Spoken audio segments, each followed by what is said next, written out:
Nggak usah tinggi-tinggi. Nanti kalau jatuh, sakit. Justru dream itu harus juga. Sepakat? Setuju? Tapi terserah Anda. Apakah anak Anda atau diri Anda ingin seperti sahabat saya yang sekarang menjadi buruh tani atau mau menjadi setidaknya seperti saya di atas panggung ini. Tepuk tangan buat Anda semua. Ya. Oke. Dan dream itu seperti jeruk nipis.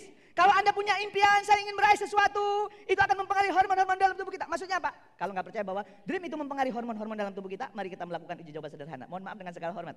Tangan kiri maju ke depan. Bayangkan pegang jeruk nipis. Tahu rasanya jeruk nipis?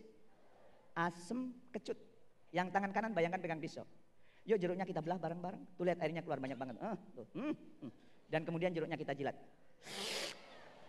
Gimana rasanya? Asem. Jeruknya ada nggak? Apa yang kita pikirkan? Mempengaruhi hormon-hormon dalam tubuh kita. Ya. Maka kalau di ruangan ini ada yang berpikir, hei, aku ini turunan orang miskin, bapakku miskin, mbahku miskin, saudaraku miskin. Bahkan di dalam tulangku ada tulisannya miskin. Maka sampai meninggal, miskin benar. Dan di ruangan ini kalau berpikir, yes, target gue tercapai, yes, target gue tercapai, yes, pertemuan tahun depan Milagros saya akan berdiri di atas panggung. Dan itu mempengaruhi hormon-hormon dalam tubuh Anda. Tapi kalau ada, ngapain di atas panggung? Oka. Anda tidak akan pernah naik panggung. Kenapa? Dream itu mempengaruhi hormon-hormon. Kalau dalam bahasa agama apa? Tuhan itu sesuai dengan prasangka hambanya. Kalau Anda berprasangka sukses, Anda sukses. Ya. Kalau Anda berprasangka, aduh berat hidup ini, maka hidup Anda berat. Maka kemudian, saya dulu pernah punya prasangka. Apa prasangka saya? Saya nggak mau punya duit banyak. Kenapa? Duit itu sumber perpecahan, duit itu sumber maksiat, duit itu urusan dunia. Dan saya tidak pernah punya duit banyak. Sekarang prinsip hidup saya harus punya duit sebanyak-banyaknya. Kenapa? Buat membantu orang, buat nolong orang, buat mensupport orang. Ya. Dan alhamdulillah Allah Tuhan yang Maha Kuasa karuniakan ke saya duit yang banyak. Sampai saya tidak tahu berapa saldonya. Kan untuk tahu Anda orang miskin atau kaya gampang kan? Kalau Anda masih ingat jumlah saldonya, Anda masih miskin.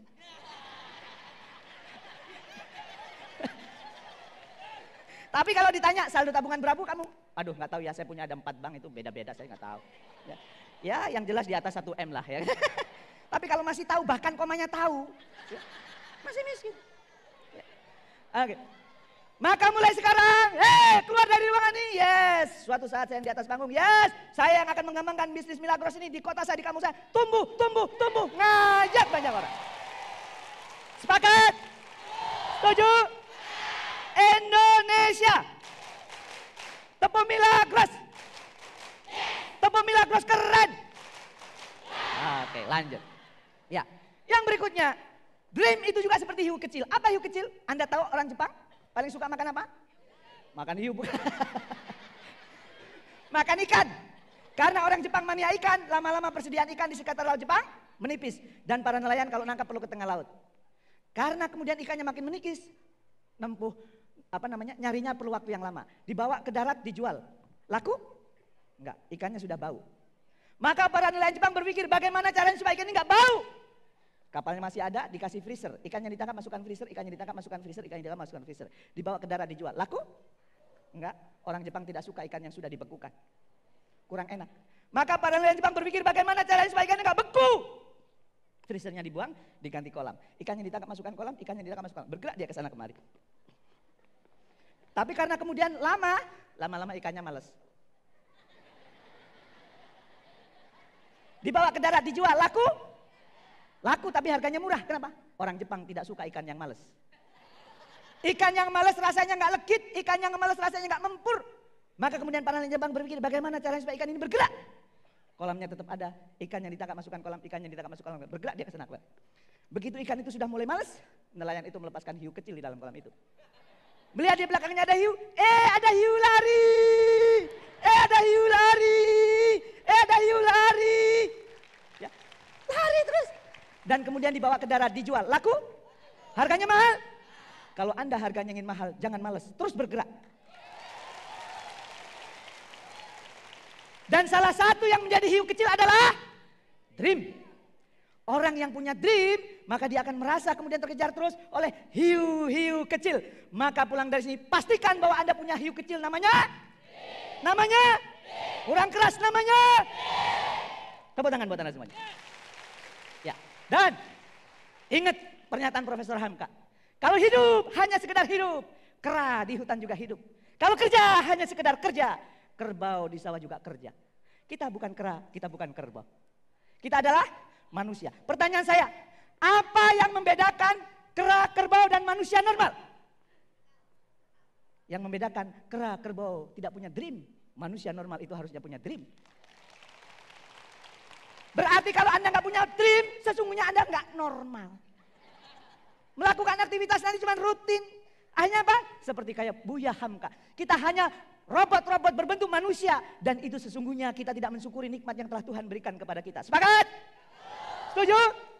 Maka kemudian, lihat. Saya begitu sudah masuk IPB, peluang Institut Pertaniannya sudah kelihatan kan? Saya nyusun dream yang baru. Tahun 90 kan muncul TV ya. RCTI, SCTV ya. Dan saya membuat dream, saya tulis di rumah, di kamar kos saya. Saya menjadi pembicara di TV dan tulisan saya dimuat di berbagai media massa. Teman saya bilang, Mil, dari mana kamu mau masuk TV? Wajah kamu itu gak fotogenik. Gak mungkin lah Mil. Dan gimana kamu mau menjadi tulis koran? Kamu gak punya bakat nulis. Paling kamu dimuat di Nah Ini Dia, Pos Kota. Dulu ada. Nah Ini Dia itu pos kota isinya kalau gak kriminal seks. Saya jadi mikir apa wajah saya ini agak porno apa gitu ya. Tapi saya bilang, saya buktikan. Saya akan dimuat, saya akan tampil di TV. Dan Anda tahu, tahun 97 saya dikontrak ANTV. Tampil di TV.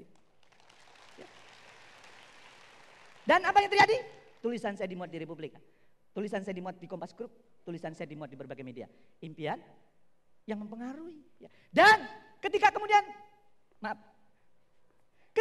Hong Kong takluk sama, Hong Kong diserahkan dari Inggris ke Cina. Maka apa?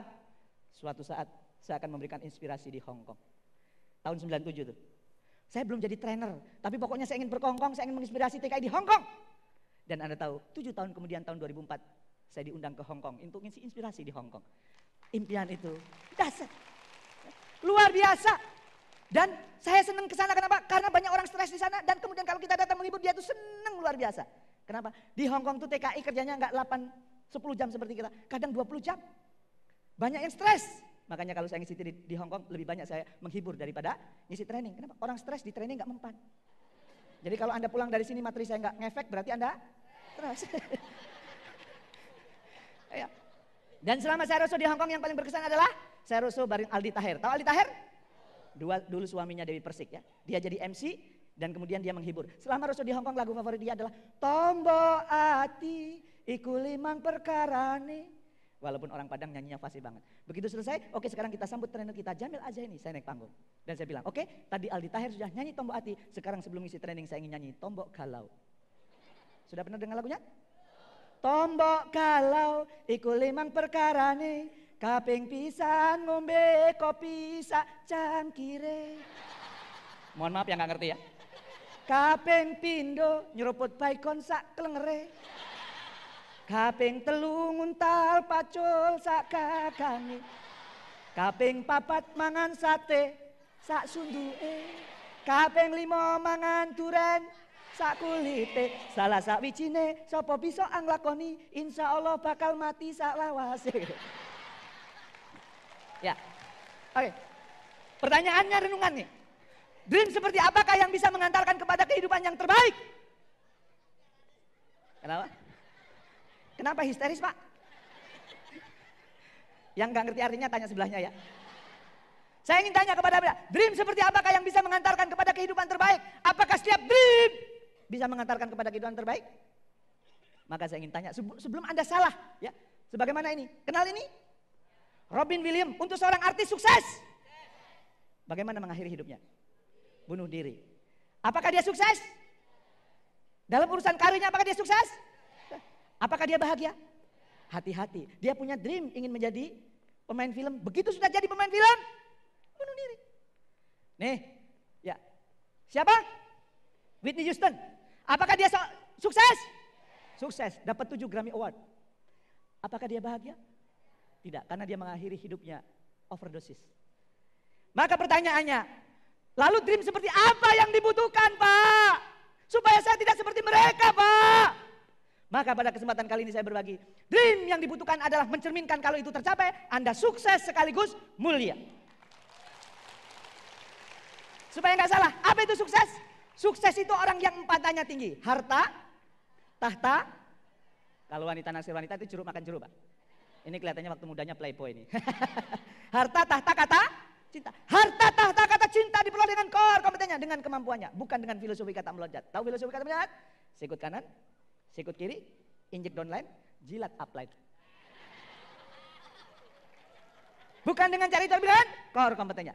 Juga bukan dengan orang modal. Nazarudin, tahu Nazarudin? Orang-orang berlomba menjadi hamba Allah, hamba Tuhan, dia hambalang. Maka masuk penjara dia. Bukan juga modal. Melindadi, tahu Melindadi? Baru-baru ini habis ditangkap ibunya di penjara. Nah, ibu sudah bilang sama kamu, kalau pakai sanggul jangan di kepala. Kalau pakai sanggul di kepala jangan di tempat lain. Bukan dengan cari, tapi dengan core kompetennya. Kalau Anda mau bersaing bisnis, dapat hartanya bertambah. Kedudukan Anda naik, omongan Anda didengar orang, cinta Anda dicintai oleh tim Anda. Maka itulah sukses. Tetapi ternyata kalau Anda dapat ini, tidak akan mengantarkan kebahagiaan.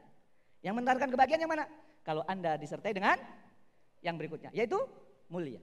Apa yang itu mulia? Harta, tahta, kata, cinta yang sudah Anda peroleh. Jangan lupa dijadikan sumber manfaat buat orang-orang di sekitar kita. Sesungguhnya orang paling mulia di antara kita adalah yang paling banyak memberi manfaat buat orang lain. Sepakat? Setuju? Maka nasihat saya, kalau punya dreamnya kurang. Kalau punya dreamnya gimana kalau ini sekarang menjadi kesepakatan di Milagros? Kalau ditanya, apa kabar Anda hari ini? Sukses, mulia. Sukses setinggi-tingginya, Anda dapatkan. Begitu kemudian dapat mulia. Sepakat? Kita praktekkan. Apa kabar Anda siang ini? Apa kabar Anda siang ini? Tepuk tangan buat Anda semuanya. Angkat tangannya. Tepukkan sebelah. Bro. Mulai hari ini bro. Sukses mulia bro. Gak cukup hanya sukses bro. Sukses mulia. Tepuk tangan buat Anda semuanya.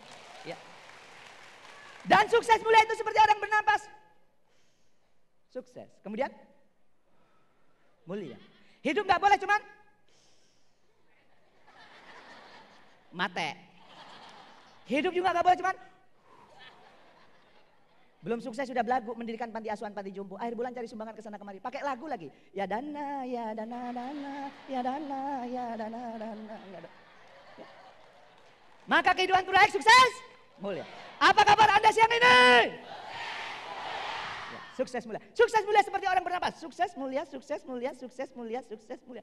Enggak boleh Anda sukses. Kapan mulianya? Nanti kalau saya sudah naik panggung. Berarti apa? Orang-orang Milagros itu selain kemudian bisnisnya berhasil, berarti apa? Anggota timnya juga berhasil. Tidak boleh Anda bisnis sendirian, berhasil sendirian. Karena kalau Anda berhasil sendirian itu namanya sukses doang. Dan boleh jadi di masa tua Anda bunuh diri atau overdosis.